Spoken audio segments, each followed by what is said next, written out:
अस्सलाम वालेकुम नाज़रीन। एंकर शाज़िया शाह ने आज जवेद लतीफ़ की दुखती रग को छेड़ दिया और ऐसे कड़वे सवालात किए कि एंकर शाज़िया के साथ ही जवेद लतीफ़ बदतमीजी करने लगे। इसके अलावा जवेद लतीफ़ ने एक और डिमांड कर दी कि हम पर जो चोर डाकू का लेबल लगा है किसी तरह से उसे ख़त्म करते हैं। आइए पहले उनकी गुफ्तगू सुनते हैं, फिर इस पर बात करते हैं। मियाँ साहब, क्या तहरीक इंसाफ के ये गिले, ये शिकवे, ये शिकायतें दुरुस्त हैं कि हुकूमत अगर मुज़ाकरात में संजीदा है, आप लोग हमसे बात करना चाहते हैं, तो फिर ये जो दफातर पर हमले हो रहे हैं, फिर जो क्रैकडाउन दोबारा से शुरू हो गया है, फिर रऊफ हसन पर जो हमला हुआ, वो कहते हैं ऐसा नहीं हो सकता कि आप एक तरफ टीवी टॉक शोज़ में बैठ के मुज़ाकरात की बातें करें और दूसरी तरफ हमारे खिलाफ ये कार्रवाइयाँ हों।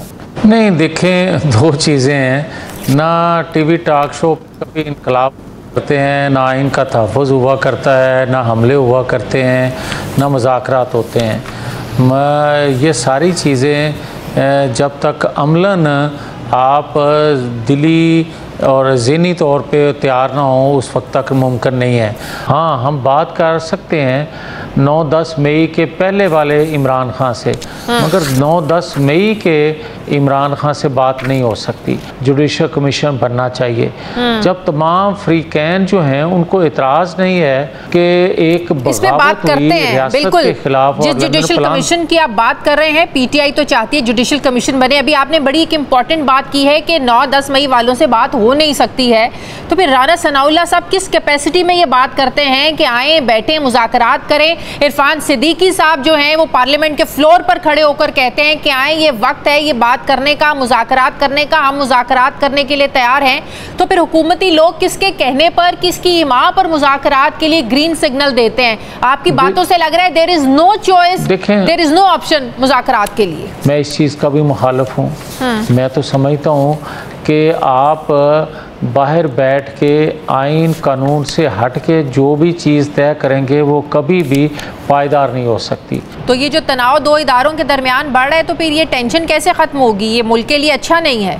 नहीं, तनाव उस वक्त बढ़ता है जब कोई भी अदारा या अदारों में बैठे लोग जो हैं वो अपनी हदूदों क़यूद से निकल के बात करते हैं। अब दोनों अदारे अपनी हदूदों क़यूद में आ जाएं तो कोई मसला ही नहीं है, सब ठीक हो जाएगा। तो फिर पंचायत करने की क्या ज़रूरत है भाई? सही। तो आप ये जो कहते हैं कि 9-10 मई वालों से बात नहीं करनी, तो सर फिर क्या ऑप्शन है? बड़ी बड़ी जंगों के मसाइल भी आखिरकार मुज़ाकरात की टेबल पे ही हल होते हैं? या तो फिर पहले ये इकरार करें कि ये जंग हुई थी, या पहले ये इकरार करें कि ये ब्लंडर किया गया था। वो आप कैसे उसको इग्नोर कर सकते हैं, या कौन होते हैं आप बिल्कुल उसको इग्नोर करेंगे? बिल्कुल इग्नोर नहीं हो सकता, ना किया जाना चाहिए। पीटीआई के लोगों ने इसको कंडेम किया था 9 मई को, इमरान खान ने भी, पीटीआई के और रहनुमाओं ने भी, शाह महमूद कुरैशी ने भी, परवेज़ इलाही साहब ने भी, लेकिन इसके बावजूद सबने जेलें भुगती हैं। बात यह है अगर इनके लिए माफ़ी नहीं है नहीं तो फिर क्या माइनस कर दें? नहीं, सुन ले, आपको ये चीज़ें याद नहीं है कि नवाज शरीफ को जितनी दफ़ा गिरफ्तार किया गया उसी अदारे के लोगों ने गिरफ्तार किया, तो क्या मुस्लिम लीग ने उस अदारे के लोगों पे कभी हमला किया? बात यह कि मरीम नवाज साहिबा की भी जब नैब में वो पेशी का वाक़या आपको याद होगा, जब पथराव और वो सारा कुछ शुरू हो गया था, उसके बाद नैब ने जुर्रत ही नहीं की थी, उसके बाद मरीम नवाज साहिबा को बुलाया नहीं था। बात यह है कि जो माजी में हो चुका गलत हुआ, जो आज हो रहा है वो भी गलत हो रहा है। आप मुझे जी रुक जाएं। नहीं, एक नैब कोर्ट के बाद पथराव जो है उसको आप 9-10 मई के साथ मिला रहे हैं। खुदा का खौफ करें, 9-10 मई के साथ नहीं मिला रहे हैं। आप किसी की हमदर्दी में इतना आगे ना चले जाएं। कभी किसी ने कहा कि अदलिया की जानिब से FIR होनी चाहिए, और आपको याद होगा कि FIR मुस्लिम लीग नून पर हुई थी, सुप्रीम कोर्ट के शीशे टूटे थे, तो यहाँ तो जनाब उसकी बिल्डिंग पे कब्जा कर लिया था।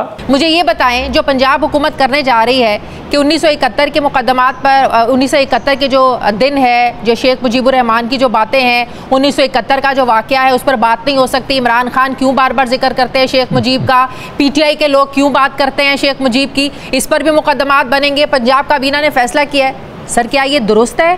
क्या ये इक़दामात दुरुस्त हैं? हुकूमत क्या नून लीग की सदा रहनी है? शाज़िया, एक तो मुसीबत ये है कि आप तारीख को जब तोड़ मरोड़ के पेश करती है ना तो उससे तकलीफ़ पहुंचती है सियासी वर्कर को। वो ये है, मैंने तो कभी नहीं 9-10 मई का सोचा मैच करें। सुन लेना, 9-10 मई पे सवाल अब उठना इसलिए नहीं चाहिए कि मुकदमात अदालतों में हल होने चाहिए, जिसने किया है उसको सजा मिलनी चाहिए। सर हर कोई कहता है सजा मिलनी चाहिए, नहीं हो रहा भाई, क्यों नहीं हो रहा, क्यों नहीं हो रहा?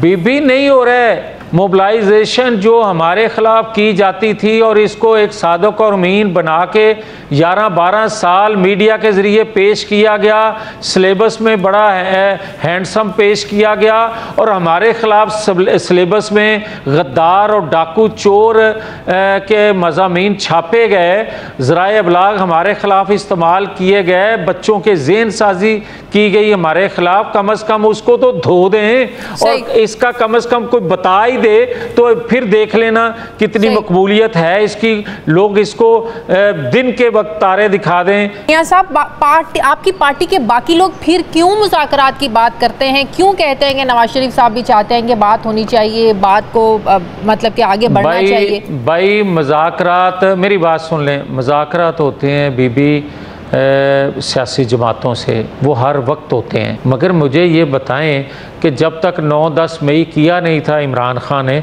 हम तो इसके साथ बैठने के लिए तैयार थे। लेकिन आपकी हुकूमत के तो लोग आज भी आपकी हुकूमत के तो लोग आज भी बैठने को तैयार है। राना सनाउल्लाह साहब तो समझते हैं, वो कहते हैं कि इमरान खान आज एक सियासी हकीकत है और आप कह रहे हैं कि सियासी जमातों तो भाई बैठा लें उनको, मुझे क्या एतराज़ है जी? बैठा लें उनको, शाजिया बैठा लें, मुझे क्या एतराज़ है? कोई बैठना चाहता है तो बैठा ले भाई, मैं कौन होता हूँ? नाज़रीन, जो इन पर चोर डाकू का लेबल लगा है, जिस तरह से पूरी अवाम ने देखा कि पनामा लीक्स आया, अरेबिया मिल्स का स्कैंडल आया, एवनफील्ड अपार्टमेंट्स का स्कैंडल आया, ये तमाम वो स्कैंडल्स हैं जिस पर नून लीग कभी भी अपनी सफाई नहीं दे सकी। आज तक एवनफील्ड अपार्टमेंट्स का नहीं पता चल सका कि ये किसके नाम है और इसके किसने खरीदे। पूरी की पूरी नून लीग एक दूसरे पर डालकर इस मामले को खत्म कर देते हैं। अगर नवाज शरीफ से सवाल किया जाए तो वो मरियम नवाज पर डाल देते हैं, मरियम नवाज अपने चाचा शहबाज शरीफ पर डाल देती है और इसी तरह ये एक दूसरे पर डालते रहते हैं। फिर इतने सालों से ये एवनफील्ड अपार्टमेंट्स में कैसे रह रहे हैं अगर इन्हें किसी को पता ही नहीं। असल मसला ये है कि एवनफील्ड अपार्टमेंट्स इनकी दुखती रग है और ये इनके लिए एक जहर की तरह है। अगर चोर डाकू का इन पर लेबल लगा है तो अवाम ने खुद अपनी आंखों से देखा है। अगर ये चोर नहीं है, करप्ट नहीं है, तो फिर अवाम को इन सारे सवालों के जवाब